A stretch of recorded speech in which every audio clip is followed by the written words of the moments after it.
Hello दोस्तों। आज की कहानी है गोलू हाथी की, जिसे एक कार चाहिए होती है।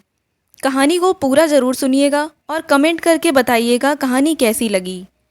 गोलू हाथी एक जंगल में रहता था। वह जंगल में रहना नहीं चाहता था।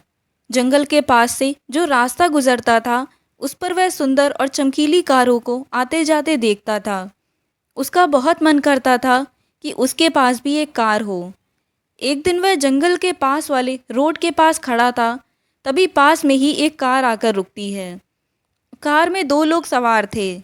उनकी गाड़ी खराब हो जाती है। वे लोग गाड़ी को खोलकर ठीक करने की कोशिश करते हैं, लेकिन वह ठीक नहीं हो पाती।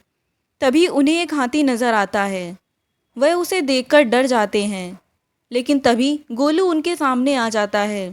वह धीरे धीरे चलकर पूरी गाड़ी को चारों ओर से देखता है। फिर वह उन दोनों को उसमें बैठने के लिए इशारा करता है।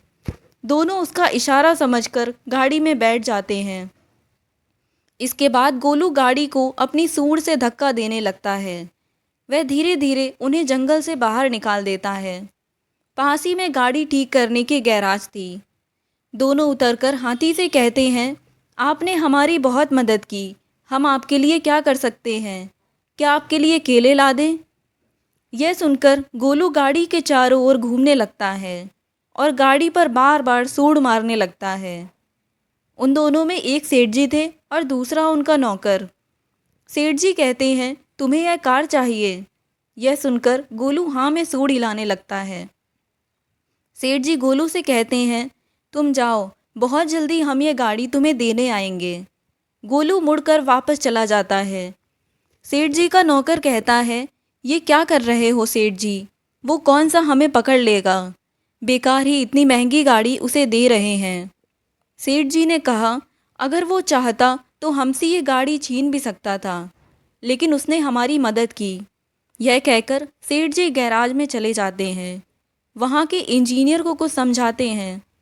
कई दिन बीत जाते हैं। एक दिन गोलू नदी के किनारे पानी पी रहा था। तभी उसे गाड़ी का हॉर्न सुनाई दिया। गोलू दौड़कर रोड पर आया तो देखा सेठ जी गाड़ी के साथ खड़े थे। उन्होंने गाड़ी को लंबा करा दिया था, बड़ा सा गेट लगवा दिया था जिससे गोलू उसमें चढ़ सके। आगे दो बड़े बड़े डिब्बे जैसे रबर के बटन लगा दिए जो कार के पैडल थे। पैर से आगे पीछे करने से गाड़ी चलने लगती थी। सेठ जी ने गेट खोला। गोलू उसमें जाकर बैठ गया। अब वह पैर आगे पीछे करने लगा, जिससे धीरे धीरे गाड़ी चलने लगती है। गोलू को बहुत मज़ा आता है। वह गाड़ी को रोककर उससे नीचे उतरकर ज़मीन पर बैठकर सेठ जी के पैरों को सूंड से छूता है, जैसे सेठ जी को धन्यवाद दे रहा हो। सेठ जी उसे प्यार करते हैं। फिर वे कुछ दूर खड़ी अपनी गाड़ी में बैठकर चले जाते हैं। इस तरह गोलू का कार चलाने का सपना पूरा हो जाता है।